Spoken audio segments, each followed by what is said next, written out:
Here, I'll pass it out.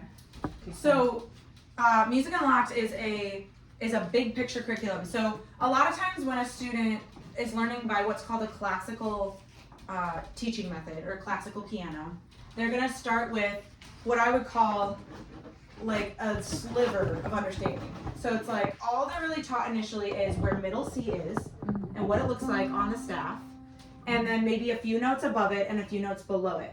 And so if you look at like a beginner classical piano book, all the songs are going to be based between about like 4 or 5 notes right here. Yeah. And they're going to be black and white, and they're going to be on the staff.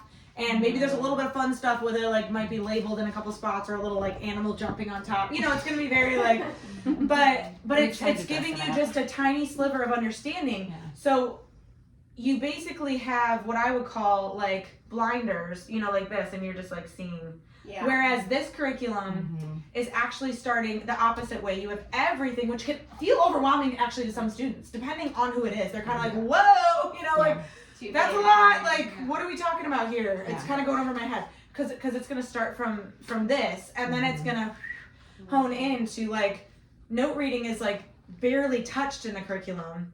And, you know, I've kind of figured out a way to, like, bridge the gap between the curriculum and note reading, but it's, like, that's the last priority. And the first priority is just understanding what notes are, how they function together, and then how they sound together, and how they can be basically stamped from key to key, like the patterns. She's teaching you the patterns of music first versus like 3 or 4 notes. Does that make sense?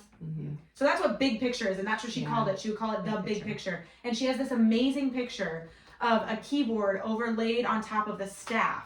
And if you know music well, you'll understand. I'm like, I have that picture somewhere. I have to find it. You'll understand what that means. It's in the music book. Is it in that book? Yeah. Oh, okay. It's in the middle of it, kind of. Okay.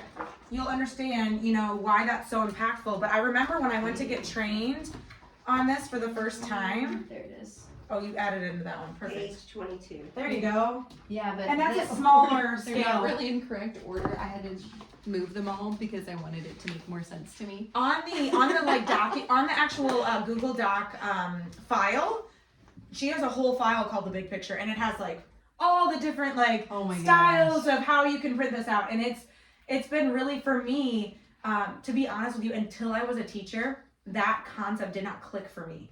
The fact that this keyboard is literally sideways the staff, and it's like middle C's in the middle, and then everything goes up and down from there by step order, by note order. It's like that literally did not click to me until I was a teacher, even though she taught me. I think it was in development still. Yeah. And I remember sitting down at the training day and her showing me that and me being like, are you kidding me? It does like, open up a lot of stuff. Right? Yeah. Especially for the visual learner. It does. Right? It does. And that's what I am. Who's able to see and translate. Absolutely. Because otherwise you're looking at the staff and you're looking at these notes and it's just these random things. But if you're visualizing that keyboard over it and you're like, oh, that's what this is, then it's like, it's really, it just clicks. And she has. That's what I feel like. I joke that Diane teaches you in a month what it took me 4 years. For sure. No, it's seriously to true. learn. Yeah.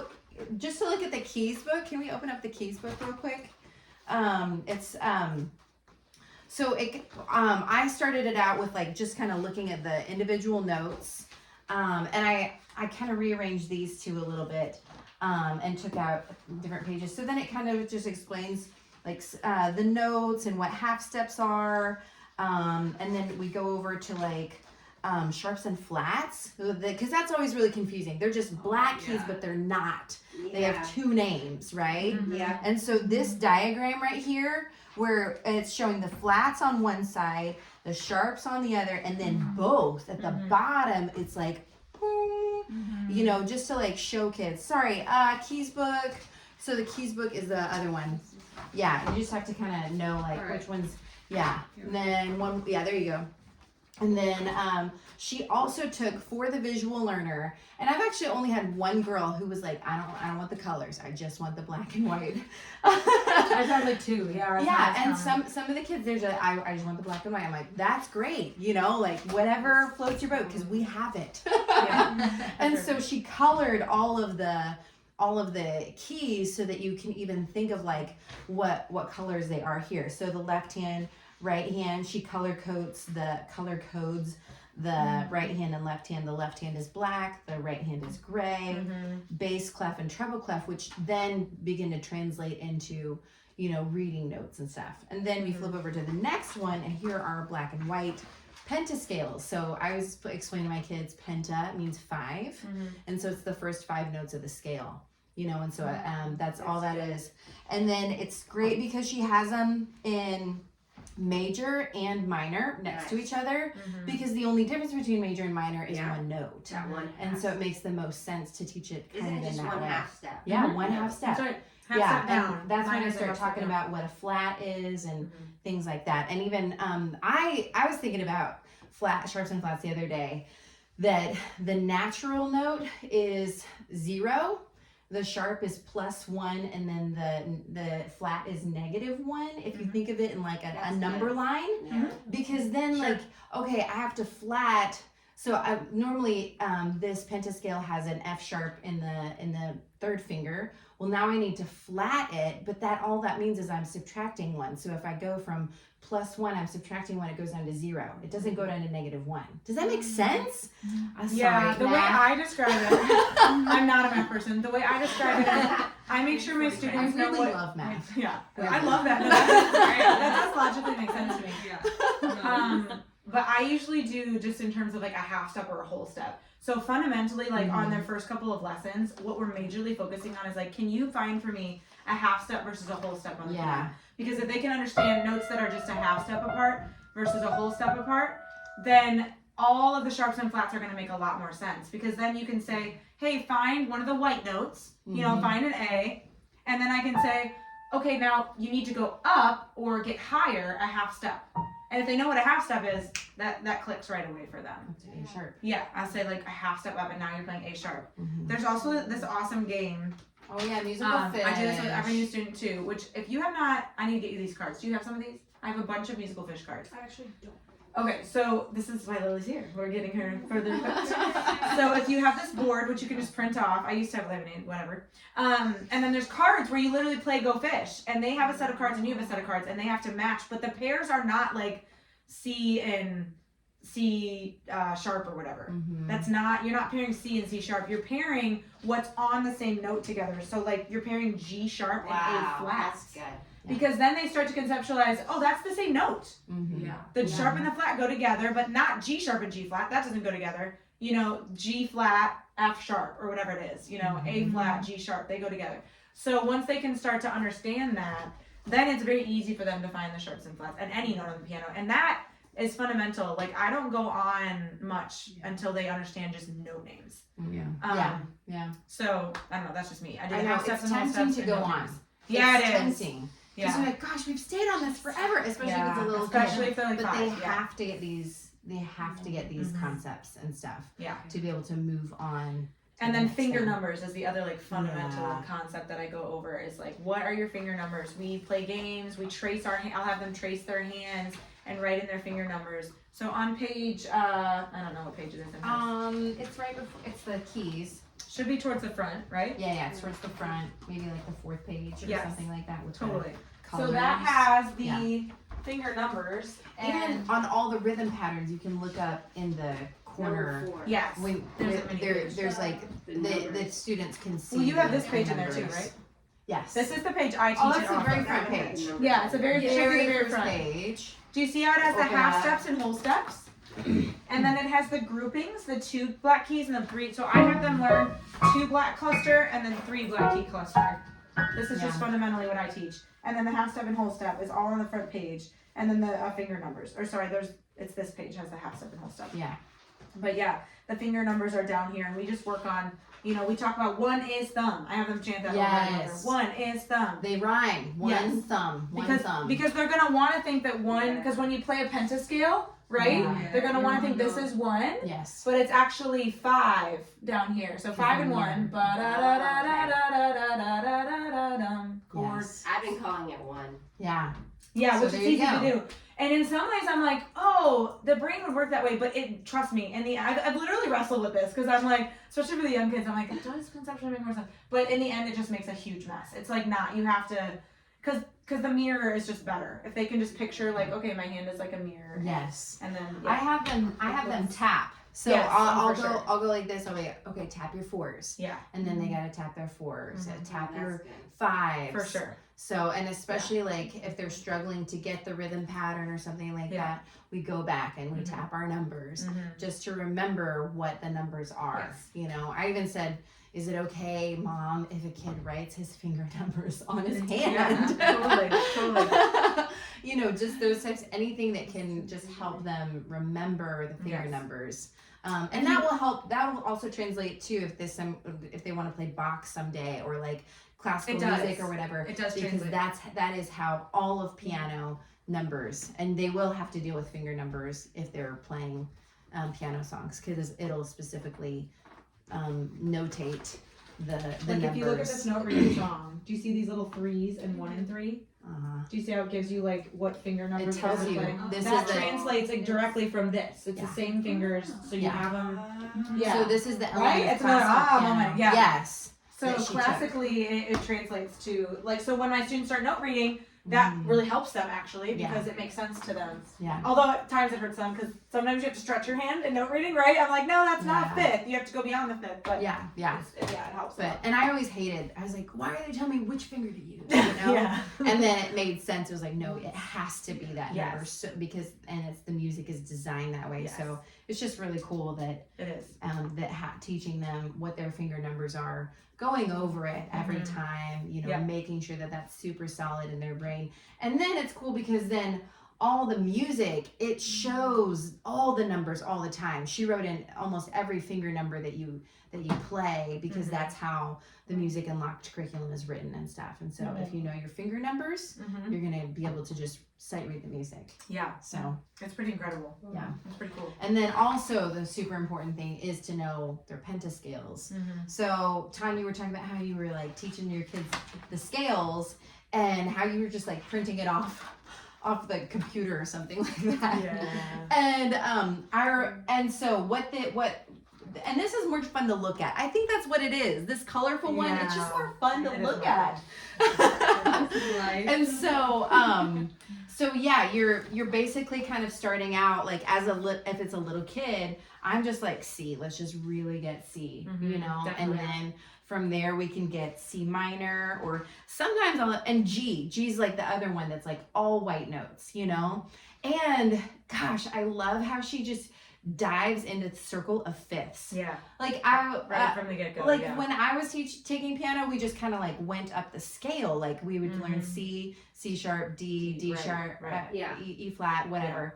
But she's like, no, we're gonna get the circle of fifths ingrained into your brain, and we're gonna do it this way by going C, G, D, A, E, B, F, because each time you go up the circle of fifths, it adds a sharp. And so you go all the way up until you get to C sharp major, and then that's when you switch over from C sharp major to D flat, and then you start subtracting flats as it goes back down. And she has a diagram in one of her books about just how music theory is mind-blowing. Like the structure of it and how it all like I'm like, whoever came up with this, I'm sure it was the Lord who like came up with it and like he downloaded it to man, and now we have the piano, and it's like what all of music like. And sometimes I have to like restrain myself from really geeking out in a piano lesson and be like, no, this is amazing. You know, like and I think I even like complained about how like on guitar pro tabs they'll say like what do they say, A sharp, and there's no such thing as an A sharp major chord because that has an A sharp would theoretically have to have like 10 to 12 sharps or something like that in it, and there's only 7 notes. So Matt, 10 sharps, Matt's a guitar player, and he's literally like, no, flats don't exist. Like in guitar land, in guitar land. it's like they think of everything in sharps, and it makes me so crazy. And so when he's like D sharp. I'm like, duh. It just like grates against me. It's not D sharp. I'm like, can't have a D sharp. G sharp. I'm like, no, you know. So So that's guitar land. But yeah, that's guitar land. Yeah. So but yeah, So it's really amazing because literally on these 2 pages, you have all of music theory, all of it. Yeah. And the kids can go through and they can play any worship song based on all of these chords. Yes. They have all the chords there. And what's cool too is that if you flip over a couple pages, she had them all like an extra page for sections, but I was trying to make these books as cost effective as possible. So I took out these beautiful things that said scales at this part, chords. Yeah, and so now you just get the chords. So at the top it's purple right here. So when the color changes, you're technically in a new like section chunk, which Yes. really knows. Yeah, there's a like chunk Yeah. of the book. And so if you want maybe something that would be easier for a student to look at, you would flip over to this chord page and it just has like the 3 notes that they would need to play for their chords. Yeah. So that's something too that like as you're getting into worship music and things like that, it can be something easier. But I've had some adults come to me and just be like, I am mainly here to like learn how to play worship music. And so this is kind of where I start with them because it's a little bit of a different thing. And so getting the chords down is kind of, I mean, it's still important to know pentascales, but you know, this is a reference point for them. Yeah. My question is, when would you say it's like okay to jump from different things in the curriculum with different students? Because like sometimes you want to teach them one thing, but it might be in like another section. When would you kind of say that's okay to jump between? Yeah, so I think what you're asking is things like inversions or full scales or Jody might have a different answer than me in this because she's abstract random. I don't prefer to do a lot of jumping. Okay. I think that especially for younger kids, Lily, which you have mainly younger kids, I think that it can be too much for them if you introduce too many new concepts. They can't feel solid on any one of them. I think that because I would say children under the age of like 8, I think there's a turning point at like 8 where kids can like handle more. Anybody under the age of 8, like their attention span for practice is essentially like 10 minutes. And so I think it's like if you give them too many complex, subjects at that time, they're gonna be coming to their parent, because I have 2 students in piano and I don't teach them. So they're gonna be coming to their parent and being like, I can't practice piano. And it's like a normal parent is gonna be like, okay, obviously I'm like, let's go to the piano and I will show you what to do. But that tells me, that has showed me that like, oh, okay, and obviously this is where Lily and I are working together and we're training but it's like, okay, I can see how maybe that was too much for them or that moved too fast for them and I think as a teacher, with a parent who doesn't know piano, they'll come back and tell you. They're gonna be like, yeah, I like attempted that and I'm really not sure. And in that moment I go, that's totally fine. Let's like review it again and we'll get it. But I think with this curriculum, the way it was designed, I think it does introduce concepts slow enough that you can really grasp them. And I think there is room for variance in that. If you have a 15-year-old that's like already had a little piano, they want to do worship, that might be a different story. You might want to show them inversions sooner. You might want to show them the chords and some of the other stuff. It's going to be different. But I think if we're talking about like kind of a textbook student that's starting from like age 6, 7, 8, 9, somewhere in there, like try to just take them through the curriculum and see how that goes. That's my answer. Yeah, I would say I was kind of going too quickly with some of my kids and stuff. And I would go, I think Diane, she was like, start with your first quadrant of like C major and minor and G major and minor. And then move on to the next quadrant of D major and minor and then A major and minor. And so I was kind of teaching that, and I was only getting through maybe the first part, and it's like, okay, this is getting boring. Let's move on. Well, then you have, so if y'all want to open up your music books, where is it? What we have is rhythm pattern. We have the pentascale first.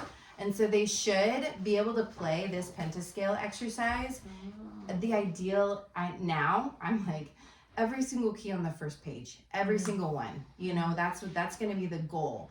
And so, and then also I think one that can really go in tandem with that is rhythm pattern 1. Right. And that's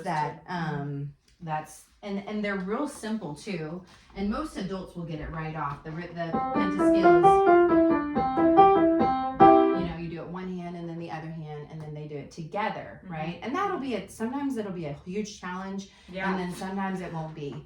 Seriously, I've had kids be on like C pentascale, especially if they don't practice, which sometimes initially students will struggle to like get into a practice routine. Yeah. I mean, honestly, as long as like 2 months, I've had a kid like on and just like trying to get notes. If they had no prior musical understanding and like their parents aren't really very involved and it's like they're kind of on their own, we're just kind of doubling down on the same stuff for like a while. Yeah. And I won't move on because I'm like, if you can't get this, then we're gonna really have trouble moving to anything more complex, you know? So yeah, and then the rhythm pattern is pretty awesome because it's more fun.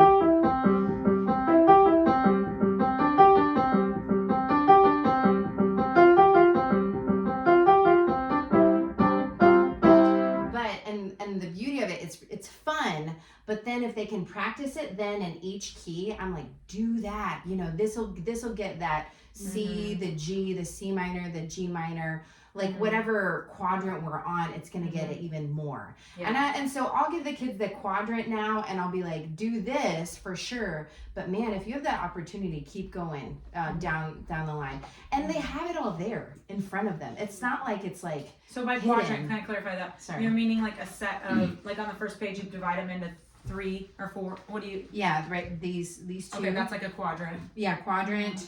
Okay. But then at the end, I guess it'd be like more like 3 I mean, or 2. Totally. Sometimes like that B will give kids a lot of trouble, and weirdly enough, F too. F kind of can give kids because it's different. Trouble. Yeah. Because then you're throwing a flat in there. Yeah. So, and then from there, I always try to. I've learned now the black keys cannot be scary. They're like, oh no, they're black keys. Yeah. And then I've started to tell my kids like, hey, no, it's easier because the black really keys are is. raised up for you. They're my favorite. It honestly, me too. F sharp is the best. It is. I agree with you 100%. And whenever I get to teach that one, I'm like, isn't that awesome? Yeah, I totally agree. You're like all 3 and then all 2 with black notes. It's like so easy. Yeah, I totally agree. Yeah. So don't let that be scare you or whatever. Yeah. I was also this was like a revelation that I had during a lesson one day, is that the negatives, like you can look at a photo and see like the negatives of something. And you remember like a long time ago when you for sure. print out, and you like put it against lights the and you can, like, negatives. see. Yeah. So really they're negatives of each other. The C is a negative of the C sharp. Because these are all like black notes, and then you can see the F sharp is the negative of the F natural, because these are all white notes with one black note in the 4th finger, and these are all black notes with one white note in the 4th finger. And so they're kind of negatives of each other. If you look at, I think it's really evident with like B flat and B, because you can see how there's like what is it? They're like literal opposites. Each note is like a half step different. Yeah. Yeah. So I don't know, that was something that was just kind of cool to like. I was like, oh, they're negatives, so they're opposites. So anything that was black is now white. So things like that. But it'll come to you. Let's see this book real quick. There is a page. I don't know if it's in this book. That's why I don't want to say it. I know, you're like. Oh wait, I need keys. Which one? There is a page that has. It's part of the Pentascales. It has the. What is it called? Oh, the shapes. The shapes, but also this is what I'm looking for. Oh. There is, so there's a pattern. Remember I was talking about how music is all pattern oriented? Yeah. Depending on your student, if they are very sequential, I've had some students that they like locked onto this and never had a problem with any pentascale. They're a pattern. So it's whole, whole, half, whole for all of your major pentascales. Whole, whole, half, whole. So what that means, again, remember I was talking about steps, like half steps versus whole steps. So if you understand conceptually that your first step is a whole step, another whole step. This is on the, just so y'all can see this, because this is written really tiny. Yeah. It's on the black and white pentascales, and it's in this very, very top little corner. This very top little corner here. Yeah, and I mention it because for me, because I am more sequential, which Diane was not. She was abstract random. So, but she knew that some students would need this. For me, this really unlocked a lot for me. And then the minors are whole, half, whole, whole. So, is this making sense? Yes. Yeah, right? It's pretty cool. So it's like but think about it. If your student grasps, especially if they're an older student and they like immediately grasp that, you can tell them, hey, we're gonna play an A flat pentascale, and they can just be like, okay, whole, whole, half, whole, and then they know the pentascale without even ever looking at any of the notes in the book. Yeah. Because they just knew the pattern. Yeah. So I like to mention that when we're teaching pentascales, I think that's really valuable. Yeah, that's huge. for sequential learners. It can be really I feel helpful. like I know it better now. Yeah, amen. No, for sure. I know, isn't this cool? You're never gonna, and because too, I've learned some people are not auditory. They'll play something and they'll be like, "That's right," and I'll be like, "You do hear that that's completely wrong?" But then they are sequential. So then I'll be like, "Do you remember the pattern? Whole, half whole," and then they can fix it immediately. Yeah. And so it's like some people I've learned, some students don't hear it. Yeah.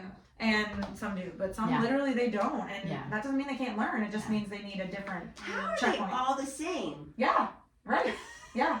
I Do you know know. it's true of a full scale too?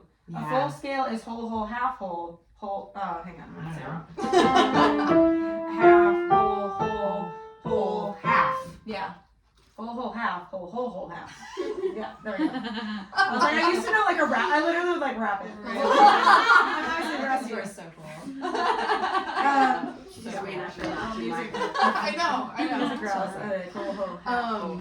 Oh, Yeah. Yes. I was gonna mention one other thing about lessons. If you are, especially like I thought of you, Tanya, if you are gonna like start teaching this curriculum and you've never taught it before, Yeah, amen.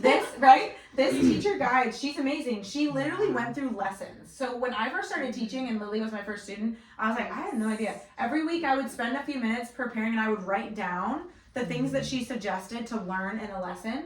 And then I would write down like the tools. So like we haven't talked about this yet, but there's like a bingo board. Here's the musical fish I was referring to with this page. She has that on here. She has the rhythm pattern and then a couple like learning the notes and stuff. This is lesson 2, but each lesson has literal lesson 1 for her. She skips it because it's just the test, like the quiz. She would just like learn about their learning style. And then if you wanted to, you can literally go through each lesson and kind of get. And the thing is that the thing is that you may spend more than 1 week on a lesson depending on the student. But it tells you like, okay, what's next? Like I remember with Lily sometimes it was more than 1 week, but then I would be like, oh, we're ready for something new. And I would go back to my teacher book and I would be like, what am I supposed to teach next? And I would look and be like, Amazing. okay, so now we should be on this or that, and it gives you tips on how to teach it too, which is kind of nice if you're like, That's I've never huge. taught this before. I feel like for some people that don't have like another resource like a physical human living in their town that can answer questions, this could answer a lot for you. So Amen. That's good, Yeah. Chelsea. Yeah, I just want to mention that. Yeah. Cause and it's crazy too, cause I was trained by her, but then I like forget, and so Chelsea and I go on runs, and she's like, she's like, do this, and I'm like, oh. Jody, talking about piano, you know? Yeah, for sure. Because the other thing too, I was like complaining to her. I was like, "Olay, this one song is too soon," and Chelsea's like, "No, it's not." And so what I realized is that something that is probably a little bit weaker in the curriculum. I don't know, maybe not. Is like the rhythm part of it, and really emphasizing the rhythm. No, I would agree with that. It is. You have to kind of. And that was something some of your too. own. I had a girl who was playing rhythm pattern 1 like this. Oh, always. That's a lot of students actually. Yeah. You know. Do you experience that? Yeah, they do it like boom boom. Yeah. Yeah.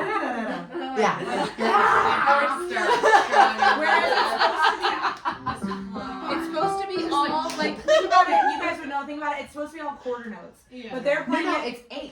Oh well, whatever. I think it's 8th. Well, Sure. whatever. Yeah, maybe. Whatever. I mean, it could theoretically be either, but it's all even. It's all supposed to be even, and so it's like you get somebody, doing like a dotted, 8th and a 16th, and it's like okay. So I do think my personal opinion is that it's never too soon to introduce like clapping, Yes. a steady beat, Yes. or I will have them listen to a song, and I'll tell them to come back and find a beat like to a couple of their favorite songs. I'll be like, come back next week with a couple of your favorite songs. We're gonna play them on my phone, and then you're gonna find the rhythm. the tempo.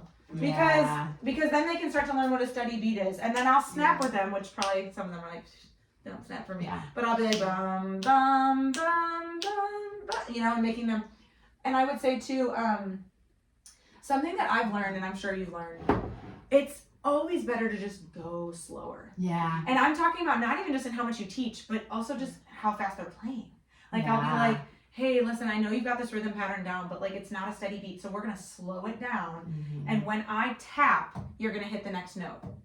Yeah. And it's like they learn to follow the beat. Because if they're gonna play in worship or anything, they are absolutely, you cannot play with another musician without following a beat. Not a Yeah. single other musician. Really, you can't even have somebody sing with you Yeah. unless you understand a beat.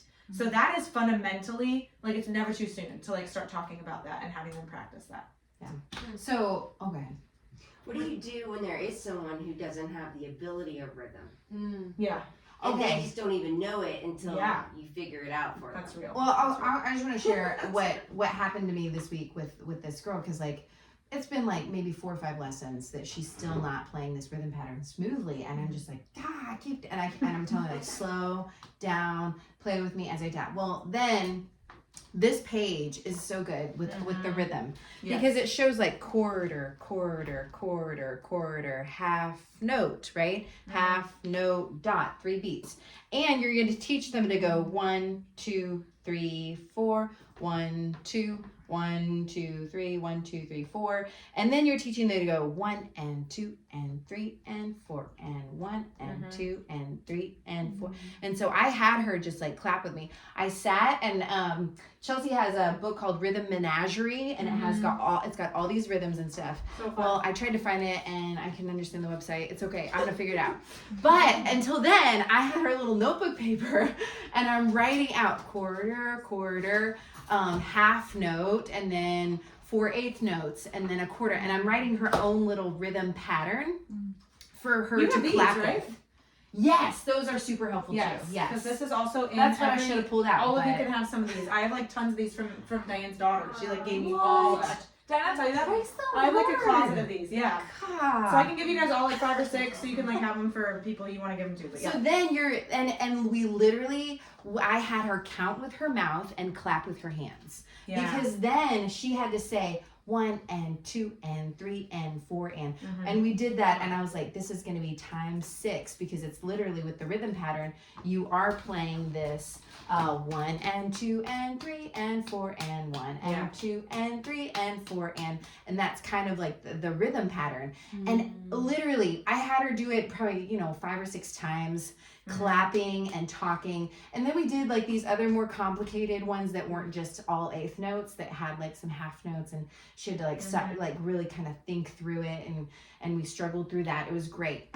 Yeah. But then when we came back and she played the rhythm pattern, she did it like so much better. So that's awesome. much. And she was like, I'm counting in my head. And I was like, yes!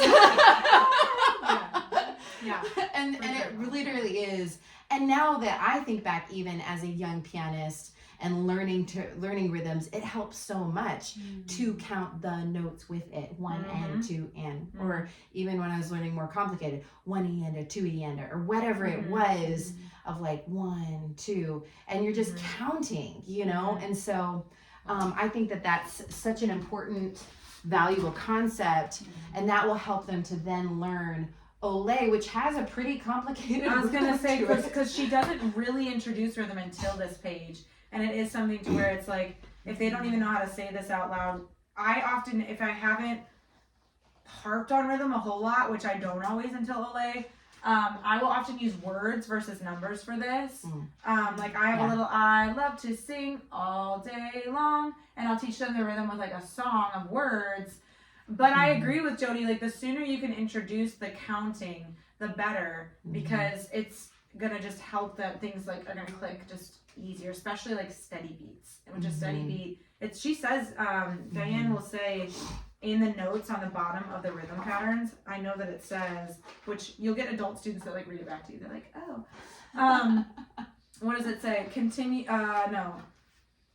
keep playing rhythm pattern 2 until you can keep a steady beat. It's literally written on the page. But if they don't know what a steady beat is, because you haven't showed them, that's your fault. Right. But they should be able to keep a steady beat. And I do think like I've learned that was a mistake I made. I would move on from this without them understanding the concept of a steady beat. And that it made bigger issues later on. And so don't move on until you've gotten just some of these really fundamental things down, right? And rhythm, tempo is one of them. Yes. So, it's huge. And just teaching people and challenging them to maybe buy a metronome. Yeah, always. Or I always download one on your phone. I felt like the one on my phone, it's okay. Yeah, it's you not can, the same, but you can yeah, do it. yeah, of course.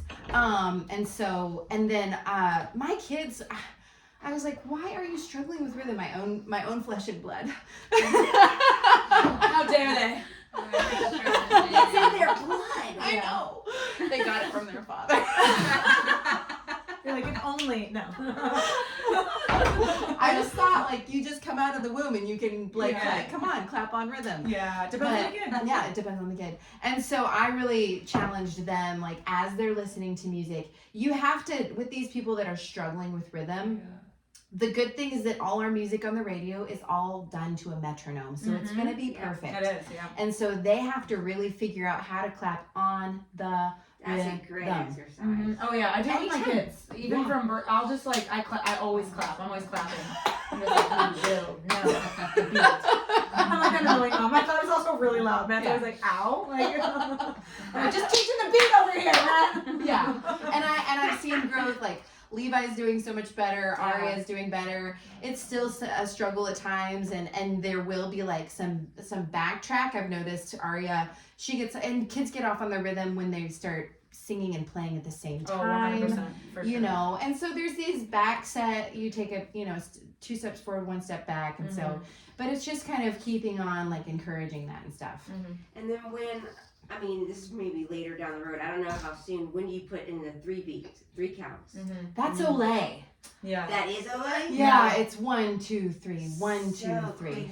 Yeah. But they don't even, what's great is they don't even realize it. Yeah. They don't. No, they don't really even know. I think if you're teaching a quarter note, because think about it this way, a quarter note's a quarter note.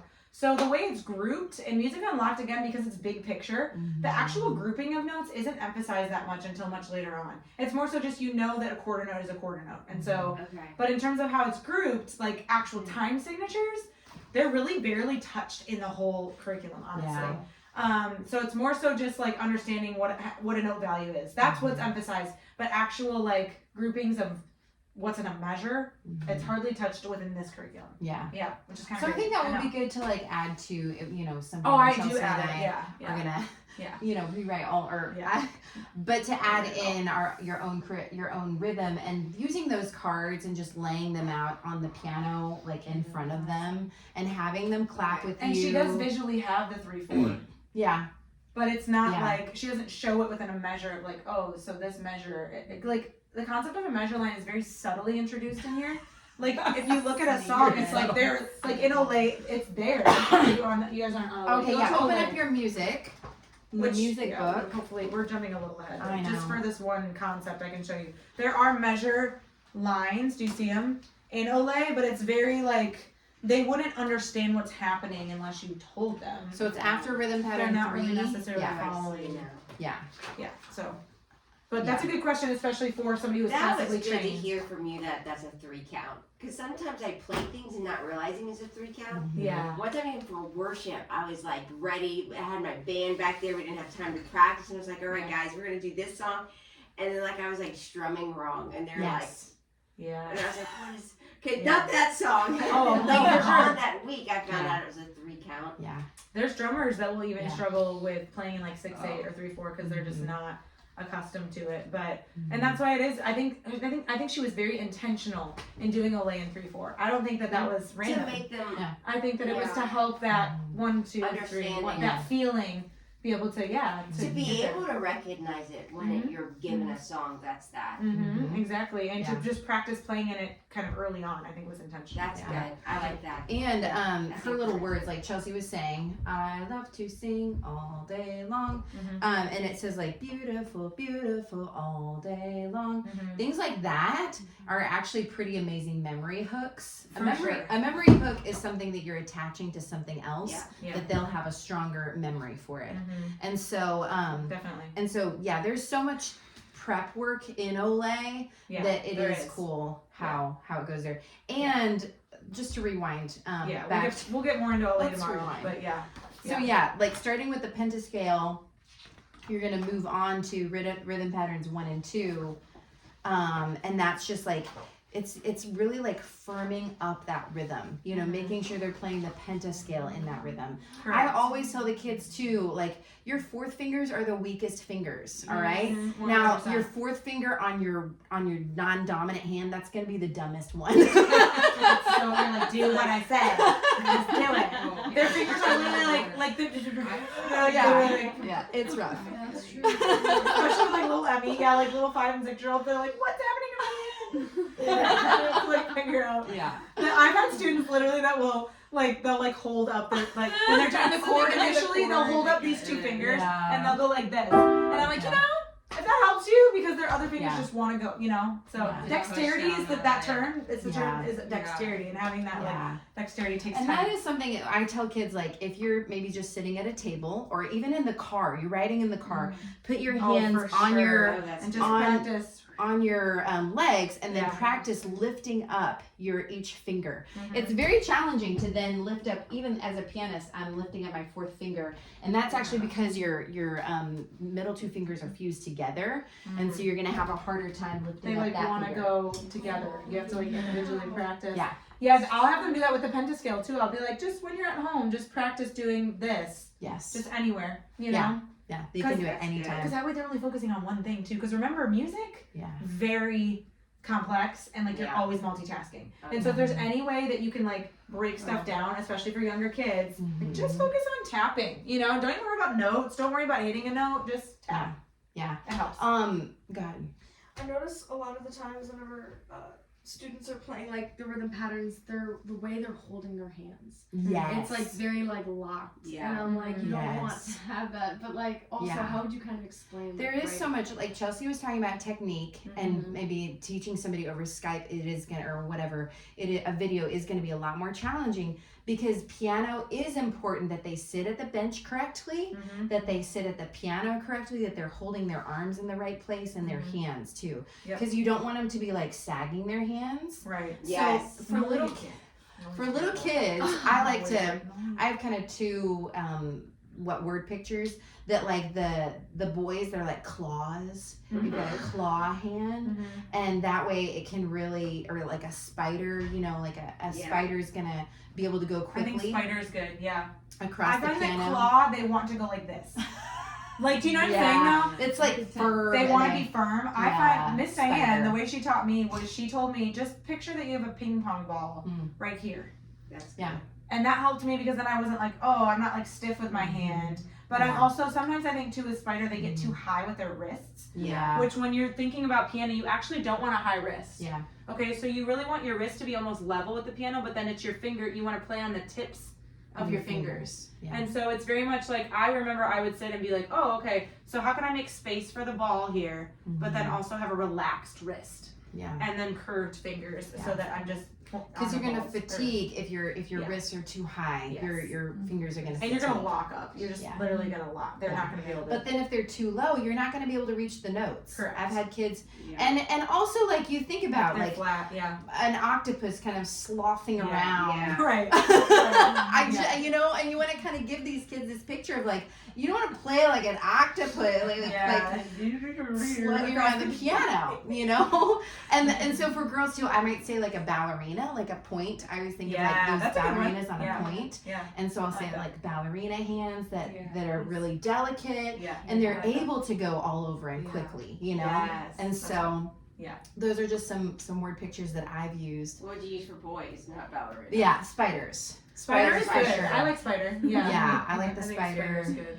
And the ping pong ball, you know, boys gonna know what ping pong ball is for sure. like. You're I like gonna know that. the size of it. Yeah. Yes. All these good. That's another thing I've learned from Shannon. She's so like, which I know in violin you have to be, but she's very rigid on like technique. Oh And yeah. like posture and position. And I'm like, Yeah. I think that I could be. At times I actually with vocal students am more strict, but I think I'll be like, stand up straight. You know, like stand back up. You know, get next to me here. But I think with piano, it's like sometimes we can get relaxed in that. And I think start them young, like start them right away. Start off with that, right? And like correct them when they're wrong, and it's good. That's good. It's good. I had a piano teacher, my first piano teacher, who was boring and dry. She said be able to put your lunch behind you on the piano bench. Sure. Yeah, makes sense. And it didn't make sense for the longest time. Well, but with the pedal, you have to be able to like reach you the have pedal. to put your feet on the floor. You do, yeah. Because and you think about it like if you're sitting all the way back, a kid comes in and they're like, whoa. And then their feet are like able to. Yeah, I know that. You know, and so I just fall over. What happened to Joey? Okay, but if they're sitting more, and that is where like a lot of times pianists, especially the bigger the person, the further back the bench is gonna have to be, because they need all this space to be able to play, and to do the and to do what they need to do. Yeah. The other thing too is they need to sit in the same spot. Kids will want to slide all the way up and down. Yeah.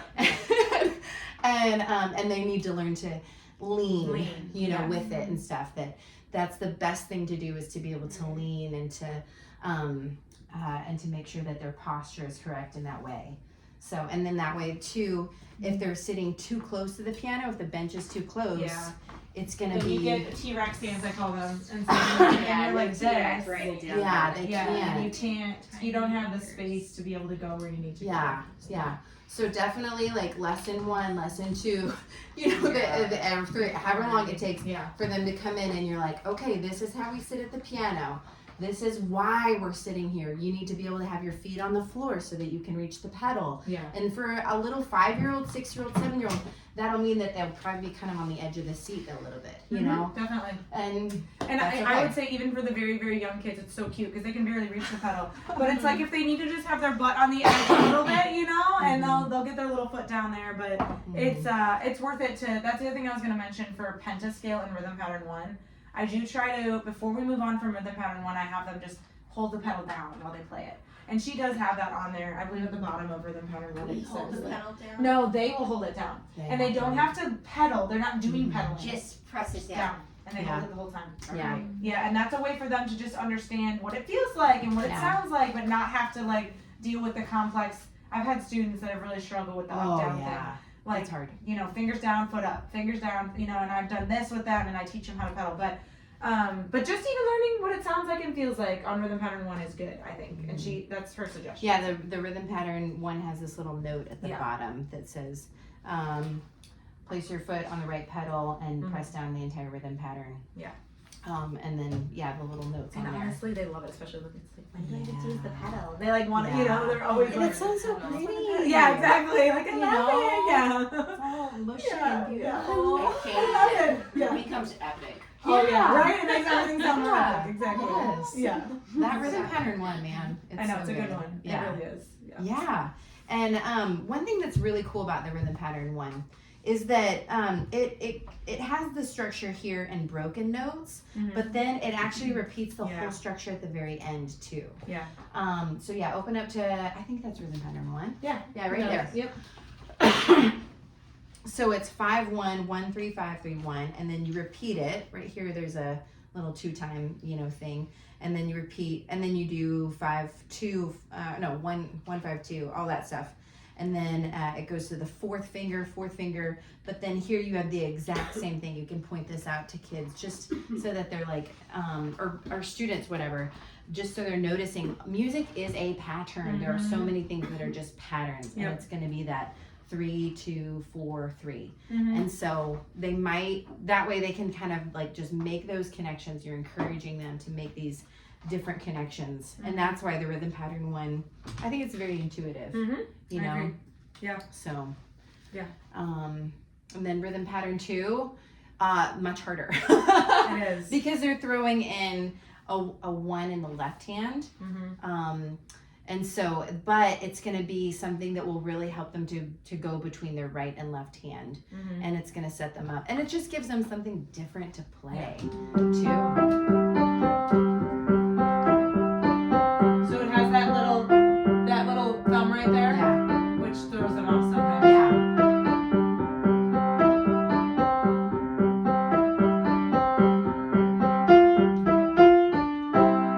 Yeah. So yeah, it's a little different. Yeah. And they can That's keep the gotcha. pedal on this one as well. Mm-hmm. So that they can do that. And what's cool is that like you're really working on, and you're pounding these pentascale, Rhythm Pattern 1, Rhythm Pattern 2, again in every key, right? That you want to go on all the white notes, and then it's so fun when they play that minor, where it's Yeah, going, it sounds really cool on minor. They're like, oh, it sounds like a real song. Yeah.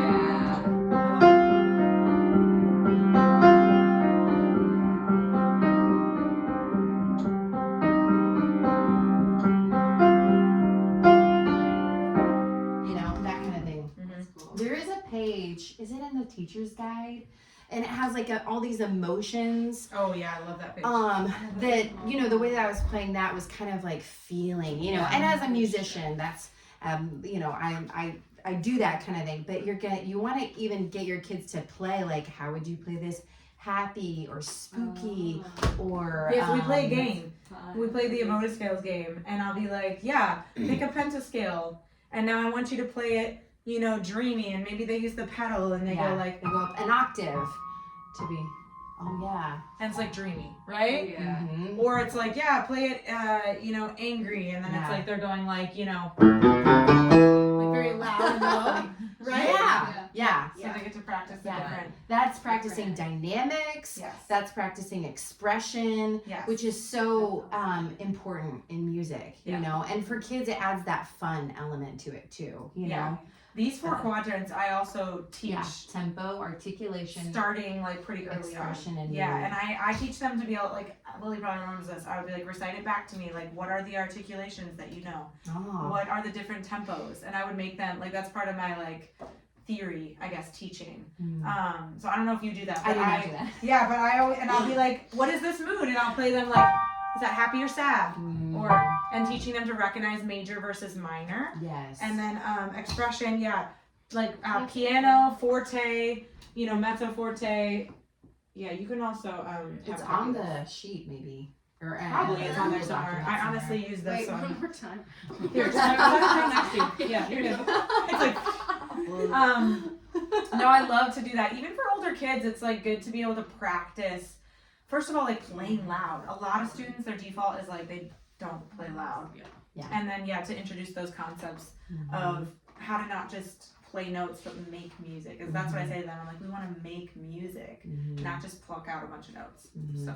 And Diane had like levels too, as far as like you've got the basics where you know the notes, right? And then the next one is that you can play it all like rhythmically correct. And then you get to where you can have it memorized, I think. Yeah, memorization. That's actually the final stage. That's level 5. Then another stage though is like learning to play it with emotion. Yeah, With, like, articulation and dynamics. Yeah, because there isn't there's like staccato, which means short and disconnected, and then there's legato. And that's smooth and connected. And so we're teaching them. I know. It is, but they get it. They really can. I know. As long as they're half the words. What? I teach it from my music book. Oh my god, I don't remember. I think we But put it has that page. It's okay. It's not a big deal. It just has the levels, which honestly it's on the documents that you've accessed. Yeah. It will show you like level 1, level 2, level 3. And I do talk about that, especially when we're preparing for a recital. Because I do, we never want to overemphasize excellence, but I do talk about like the concept of like working towards a goal and the importance of not just kind of getting up there and skating by and feeling like your nerves get to you and you just can't even accomplish it well. Like that really is more on me than them, I find that that's like more on me for not preparing them well. So I do talk about those levels when we're prepping for a recital and like getting it to that level 5. Because we don't do it with every song or with everything that they play, but it's like, it's good to work toward making something really special and making it sound really good. And I think it's encouraging to them in their musical skill too, to be like, okay, like, because I mean, even we know, David's musicians, like it talks about their skill and that they were skillful. It says that in the scripture. And I think, to not overemphasize that, but to also like emphasize that to a point at certain seasons, I'll be like, no, we're going to be skillful with this song, and we're going to get it there. And we're going to use expression. We're going to use articulation. We're going to follow the dynamics. We're going to, do a crescendo when it says a crescendo, and we're going to really like refine it. Yes. So good. So good. Yeah. So the keys is like super essential. It's like the tracks that you're running on, right? And then the music is basically like the steam engine, right? That is propelling forward and stuff. So that's kind of how you got to tell the kids, like, keep your music book open and your keys book open. Yeah. Because that's going to be your reference. It is. Go ahead. So you do them at the same time. Yeah. Yeah. They're paired together every week. There's going to be something that they're looking at out of the keys book and something that they're looking at out of the music book. That's correct. Yes. Yep. Yeah. And just to really keep those. And that's why it's cool that they're on the binding that they can just be flipped open, right? Yeah, And they it's can just very lay nice. flat on the piano. Yeah. So again, genius. Yeah.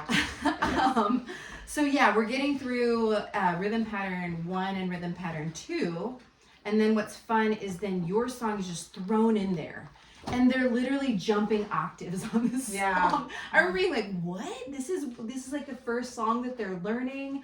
And but I think it's so it's fuel for the fire. Because I've seen kids that were like, okay, I'm dry and I'm dead on these rhythm patterns. Yeah. But then you teach them your song and they're like, oh. It feels so epic to them. They're like, whoa, that was such a cool song. And the moms are like, they sound like they're playing real songs. Yeah, exactly. It's very, yeah. It's genius. Diane, she was a genius. I'm like, it's so smart the way she throws that in there. And it, like you said, it brings them alive. They're like, wow. Like, I remember Emmy, her little 5-year-old self or whatever. Okay, that was the cutest. Her little, like, scooting out of the bench because she was so small, she made octaves. Yeah. And she just, like, somehow made it happen. And she was just like, I'm playing piano, you know? And it's just, it's so cute. Yeah.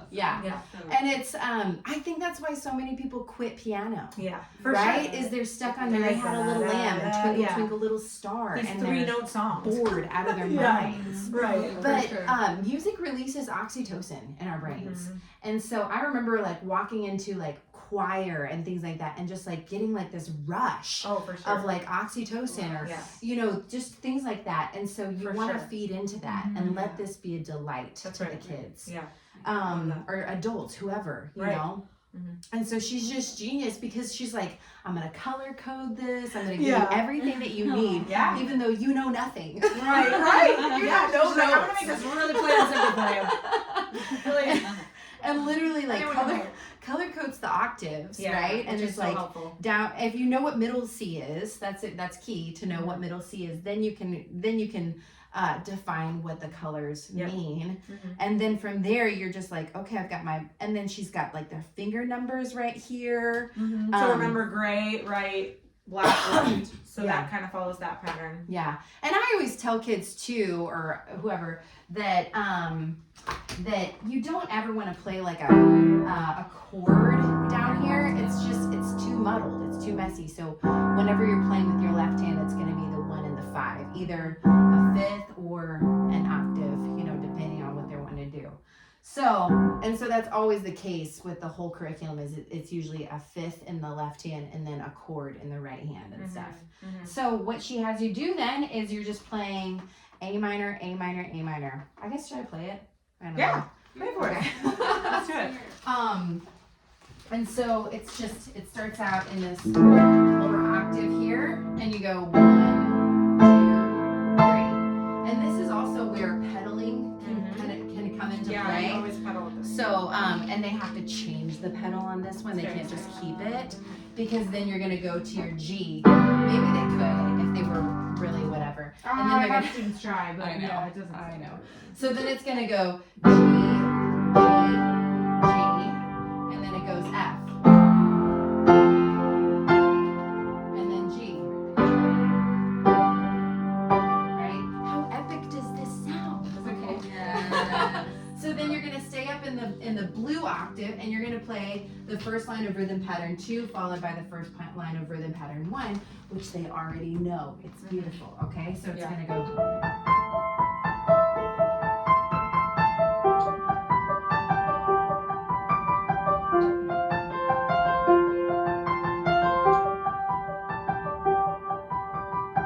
And then they just drop down an octave, right?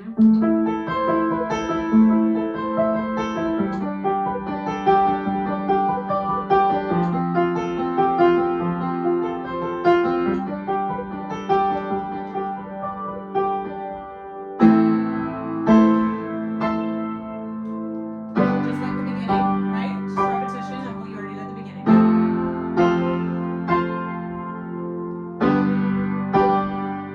And then a little ending up at A minor and a low A.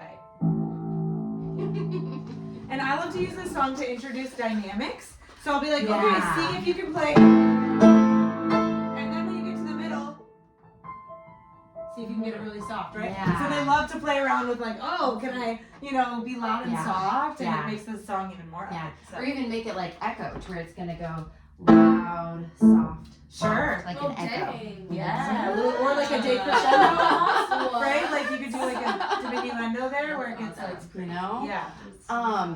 What was I thinking about? Oh yeah, and I was playing it quickly. You want to make sure that your students are playing it slowly, right? And that they're kind of getting it. Like slow we enough talked to be about accurate. earlier. Yeah, I would say I Yeah. always tell them accuracy over speed. Don't Yeah. come in here and play me something so fast that your fingers are like, I call it flubbing. I'm always like, Yeah. yeah, or your fingers are spazzing, like, gotta slow down, right? It's just Yes. like my, Yeah. Yeah, and really Mantra. teaching them that technique of like the walking down and making sure that it's all even as well, right? Because sometimes they'll go, right, and they'll have like because long they're pauses figuring out in the next between. one. The Yeah. challenge is to move from note to note and stuff like that. And that's why that song, I mean, depending on the student, can take like 3, 4, 5 weeks. I mean, Yeah. I would say the max I've ever had it probably is like 5 weeks to really get it like perfect. Yeah. But yeah, I think taking that time to make sure, because if you think about it, again, multitasking, it's a skill to be able to read ahead, just like when you're reading a book. I always describe this to them. I'm like, first of all, you read from left to right, just like you read a book. Yeah. Second of all, when you're reading a book, you have to like keep reading. You have to like read ahead. I was like, music is the same way. You don't just look at one chord and then look down and then look back up and then find the next chord and then move to the next chord. I was like, that's not music. That's just like, you know, like I cutting might it. be learning it. Oh, but for it's sure. like, yeah. No, it's for not sure. When you playing learn it, you have to do that. Inevitably, you have to look down and up. But I would say, like, if we're going to know a song, again, working on skill, if we're going to fully know a song, then we need to be able to play it without, you know, those. And the one thing I will say about when you're learning something, yes, it does take longer. Mhm. You do have to pause.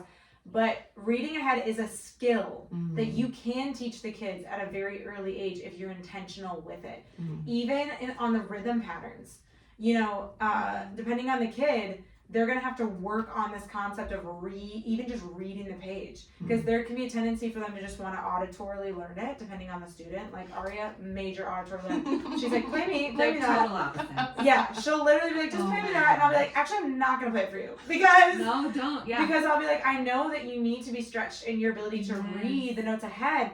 And so it's like, depending on the student, that's a skill though. And if we're not intentional with it, you'll find them like at a later song in the book, like Evelyn's Dream, and they're like struggling through it. And I've seen like, this is my fault because I didn't teach them I enabled how them. to like, I enabled them and I didn't say like, hang on, are you reading ahead? You know? So I just want to note that. But yes, obviously they have to learn and wrestle through it the Yeah, first time. yeah. They have to like, And then I love her little note at the bottom. It says, create your own rhythm pattern for the Yes. middle section and make it your song. That's why it's called Your Song. yes. And I love that the part. kids can kind of create their own thing. Have if you they want. have you noticed that? So then they can do instead of, you know, they can do like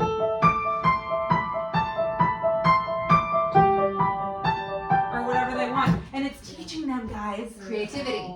And how to Yeah. do that's what you do in worship music. Yeah. When they're like, oh my gosh, how did you just like play stuff? I'm like, it's improvisation. I like literally get so passionate about this. This is what Diane mastered. She was an improvisation master, and it's like teaching them to improvise, Yeah. even in this little fashion when they're like just learning. It's like, that's a skill that it will serve them well for all of their musical career, especially worship though. Yeah. Like the improvisation is huge in worship, and there will be students that will resist it with every fiber of their being. And they're like, no, write it out for me. Like, tell me. And I'm like, no, this is something where I've had students in your songs specifically, they're like, they'll come back after I sign it and they're like, no, I couldn't. And I'm like, no, you can. Like, they're just like, I didn't know what to play. I'm like, any note, just pick one, you know? And so it's like developing that improv skill. Yeah. It will just like propel them. Well, and also, you can come back to this song. I've Oh, yeah. found that like sometimes we'll go further Sure. down the book and we're doing, and the kids growing in music. Yeah, definitely. Hey, let's go back and play that song again. And she said you can Yeah, I was gonna say the transpose different it keys, and play yeah. it in E minor, D, and C. Yeah. So it's basically in the key of G. Mhm. So then, and so there's all these different. That's why I love this curriculum. Is Yeah, I 'cause love that it's too. versatile. Yeah. It's versatile, and it allows you to teach in so many different creative ways, and just the suggestions that she gives. One like small tip of sometimes before I do Olay Jody, I'll do this in D minor, C, and B flat. Oh yeah. Because it gives them an opportunity to like work Play on B B flat. flat in a simplified manner. Yeah. Because the B flat can be tricky for students, and Olay uses it, and so I'll like use this as a bridge between those two songs. That's cool. It's kind of helpful. I like that. Yeah. I like that. Yeah. So. Yeah. Okay. It's like 8:52 right now. Yeah. 8:56. Cool. So I think we'll wrap up the video. We'll wrap up the training session. let's do cool. it. Yeah. So we're not totally overload.